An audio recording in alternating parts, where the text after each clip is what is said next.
Hello everyone, welcome back once again to my YouTube channel. In today's video we are going to be talking about something that's really important for anyone who is a community manager, and that is how to prevent burnout.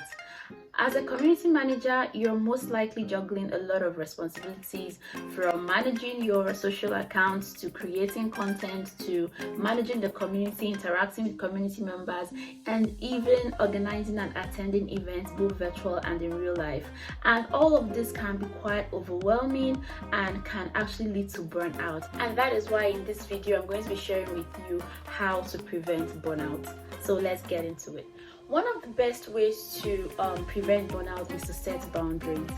The other day I was having a call with someone and she mentioned she wanted me to answer how I handle my mental health as a community manager and how I avoid burnout. And this was one of the things I mentioned to her. Set boundaries. You shouldn't work all the time. I believe your community is made up of human beings, and these human beings understand that you are human too. So when you set boundaries, maybe you decide you don't work on weekends or you don't work on Sundays. Try to maintain these boundaries. You don't have to work around the clock or try to attend to everything all the time, because eventually it will make you burn out. So if you have a schedule that you keep, you have to try as much as you can to stick to your schedule, stick to your working hours, and do other things outside of work. Another thing that you can do is to take regular breaks.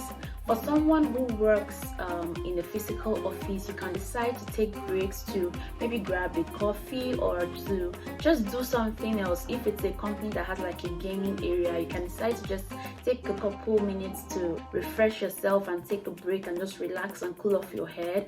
Then if you're working remotely like me, one of the thing that I've really found very entertaining ever since I put to bed is to take a break to go and nurse my baby or play with him. It just refreshes me. It has a way of making me take a break and refreshes my mind to come back to continue what I'm doing. So everyone has what works for them. It could be stepping out to take a cup of coffee. It could be going out to just play a game, maybe for 15 minutes. It could be going to watch your baby like me. It could even be to go and eat. I mean, you eat, you're a human being. So try as much as you can to take breaks in between work. The third thing is to try as much as you can to have a support system. As a community manager, there are many things that you might want to brainstorm about. Maybe if you're working in a team and there is a strategy you want to start implementing and you need maybe a second eye or just someone to brainstorm ideas with, or just someone to discuss your strategies or something you want to do, right? So you have to have support system. It could be a group of community managers, it could be a friend, but just make sure that you have someone you can always talk to, especially when you get stuck at work.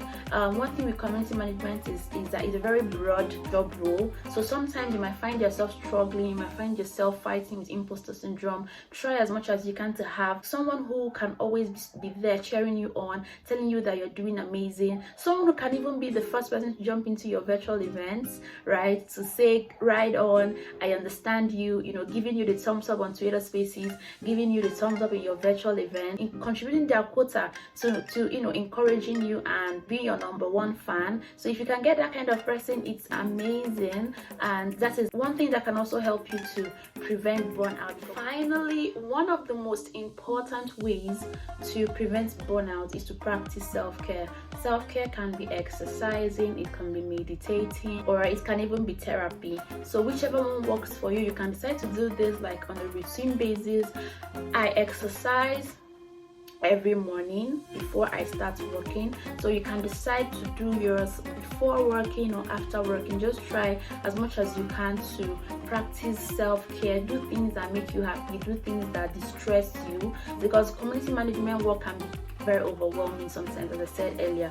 But when you do some things that are outside of work, things that can relax your mind and your brain, you have more chances at preventing burnout than someone who doesn't practice self-care. In summary, I have mentioned 4 ways to prevent burnout as a community manager. The first one is to set boundaries. The second one is to take regular breaks. The third one is to make sure you have a support system.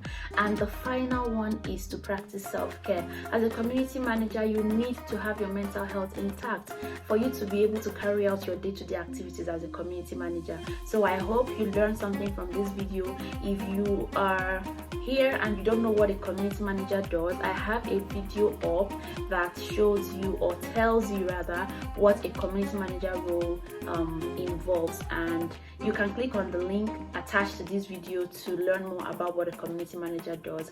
And yeah, thank you so much for watching this video.